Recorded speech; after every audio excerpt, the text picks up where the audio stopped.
उसी को दिया करो जो दुनिया का मालिक है, नाम उसी का लिया करो। अल्लाह ही अल्लाह। tey jii nag ñu ngi leen di andil li nga xamante ne ni moom mooy ngëneel bi nekk ci tàndarma nag nekk li nga xamante ne ni dafa baax ci li jëm ci wàllu ci suñu wàllu lekk. loolee di tàndarma moom nag dafa riche ci vitamine C bu fekkee rek mooy tàndarma bu tooy bi. am na tamit vitamine B1 B2 B3 B5 ak tamit lii di vitamine A1. vitamine boobee nag am na ci li nga xamante ne ni moom mooy ak vitamine A1. vitamine boobee sax nag am na ñaar fukki façon acide aminé yoo xamante ne ni dafay yombal lii nga xamante ne ni moom mooy lekk gi ñuy lekk ngir rek mu gaaw ko reesal. tàndarma yooyee nag moom dafa rek noppal lii nga xamante ne ni moom mooy suñuy butit suñuy soxla nag ci fibre alimentaire boo koy xayma rek mu ngi toll ci ñaar fukk ak juróom jàpp fanweer ak juróomi gramme ci fibre bés bu nekk. mu nekk nag ñam bi nga xamante ne ni moom bu fekkee da nga seere daf lay lâché ci saasi. loolee di tàndarma nag mun na rek dalal xel ñi nga xamante ne ni ñoom constipation daf leen yomb. tàndarma bilee nag dañ ko rek considéré comme li nga xamante ne ni moom moo gën ci alimentation énergisante yi, maanaam li nga xamante ne daf lay rek may cawarte. moom nag moo ngi am li nga xamante ne ni mooy ñaar fukki gramme ak juróom-ñeent ci suukar bi nga xamante ne ni moom mooy suukar bu naturel bi, comme li nga xamante ne moom mooy glucose wala sax fructose wala saccharose. am na li nga xamante ne ni moom mooy fanweer ak benn gramme ci lii di nga xamante ne moom mooy glucide jëm ci suñu wàllu yaram, ak ñetti gramme yoo xamante ne ni fibre alimentaire lañu.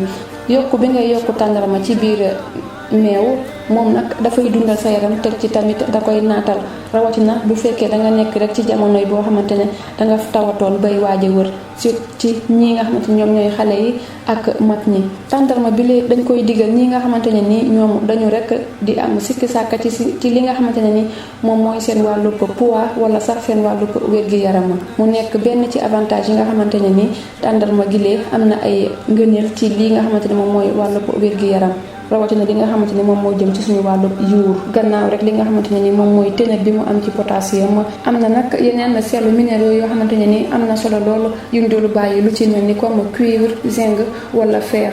yooyee nag moom baax na ci ñi nga xamante ne ni ñoom dañuy rek faral di am li nga xamante ne ni moom mooy anémie, di ñàkku deret ci seen wàllu wér-gi-yaram, ak magnésium, manganèse ak phosphore. loolee nag am na concentration bu am solo ci li nga xamante ne ni moom moo jëm rek ci lii di antioxydant. yii ñu fi lim yépp nag ñoom nekk loo xamante ne ni dañoo am concentration bu rëy ci li nga xamante ne ni moom mooy suñu wàllu lekk. beneen njëriñ boo xamante ne ni lii di tàndarma am na ko ci suñu wàllu wér-gi-yaram mooy rek li nga xamante ne ni ku koy jëfandikoo dina wàññi cholestérol ci sa yaram. tàndarma nag nekk li nga xamante ne ni dafa rek jaaxal ñu bëri ci naka kilee di gën gi mbindeef di Muhammad sallallahu alayhi wa sallam, moom nag daan na ko faral di jëfandikoo. kaka xam ne rek di Salman benn ambre moom di xam ne rek ne yenent bi sallallahu alayhi wa sallam wax na ne képp koo xamante ne nii rek or na ba ngoon jot muy dog kooram na rek daal di jël ci tàndarma yooyu daal di koy ndogoo. bu fekkee amu ko nag di mun na rek daal di jël lii nga xamante ne ni moom mooy ndox. waaye balaa muy jël ndox ba noppi na ut tàndarma, bu ko amulee ci lay mën a jël lii di ndox pour mën a rek dog kooram. lii nga xamante ne ni moom mooy feebaru cancer ak yeneen yu xeetoo ak yooyu, moom nag jafe na ñu gis ko ci dëkk yi nga xamante ne ni tàndarma dafa fekk baax. tàndarma boobee nekk li nga xamante ne ni dafay aar jàngoro yu bëree bëri lu ci mel ni ay feebaru cancer ci sa biir yaram. moom nag nekk fruit boo xamante ne ni bu exceptionnel la, lii di tàndarma ak yeneen fruit yu xeetoo ak yooyu ñoom nag dañu rek riche ci lu jëm ci wàllu magnésium ak phosphore.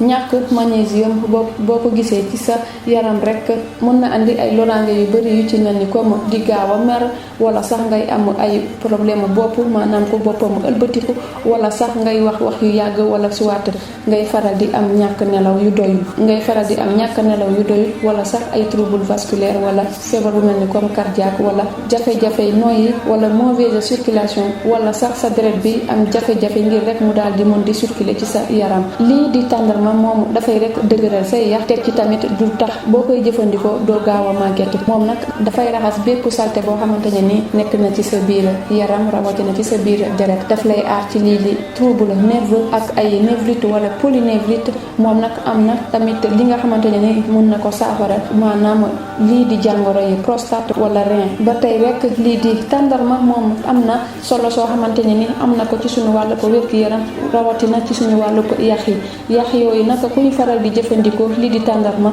dina ko rek dëgëral bu baax ci sa wàllu wér-gi-yaram. lii di fer, calcium, potassium ak cuivre ñoom tamit nekk nañu lu am solo loo xamante ne nii bokk na ci suñu yaram. lii lee di tàndarma boo koy jëfandikoo rek mën na la jox cawarte bu rëy rawatina loo xamante ne nii dafay tax rek doo màgget. ñu koy digal nag ñi nga xamante ne nii ñoom ñooy nit ñi nga xamante ne nii coono da leen di faral di dab ak tamit ñi nga xamante ne nii dañuy wax ne souvent dañoo am anémie maanaam ñàkk deret wala ñi nga xamante ne dañu feebaroon di waaje wër. baax na tamit ci ñi nga xamante ne ñoom ñooy jigéenu wërul. baax na tamit ci jigéen bi nga xamante ne nii dafay rek door di mucc ak ñi nga xamante ne nii ay nit lañ yoo xamante ne ni amuñu calcium ci seen yaram ak ñi nga xamante ne ni ay màgget lañu ñooñee sax dafay rek renforcer lii nga xamante ne ni mooy ñàkkub ndox bi nga xamante ne nekk na ci seen yaram. dina tamit baax ci ñi nga xamante ne ni ay gone lañ ak tamit ñi nga xamante ne ni ñoom dañu fonk rek lii di entraînement. gannaaw loolee bu ñu gisee ne lii di tàndarma moom dafa rek am suukar su bëri digaluñu ko ñi nga xamante ne ni ñoom ñooy diabétique yi. tàndarma nag ñu di ko digal képp koo xamante ne nii yaa ngi koy jël booy ndogu wala sax ci dessert wala booy reer wala sax nga di ko jël booy xëdd baax na loolu ci journée bi ndaxte daf lay dimbale bu baax ci xiif bi. mbokk yi ñu ngi leen di jaajëf. सच की राह पे चला करो, दुख न किसी को दिया करो, जो दुनिया का मालिक है नाम उसी का लिया करो। अल्लाह ही अल्लाह, अल्लाह ही अल्लाह, अल्लाह ही अल्लाह किया करो, दुख न किसी को दिया करो, जो दुनिया का मालिक है नाम उसी का लिया करो। अल्लाह ही अल्लाह, अल्लाह ही अल्लाह। So many bright stars like diamonds in the sky. Oh, it makes me wonder how anyone can be blind to all the signs so clear. Just open your eyes and I know without a doubt you will surely see the light. तेरी ही दुनिया तेरी ज़मीन ये कहकर शान है तू है करीम मेरे। mbokk yi bu leen fàttee abonné ci chaîne bi di UTV International te bés cloche de notification bi pour mën a jot suñu yeneeni vidéo jërë ngeen jëf.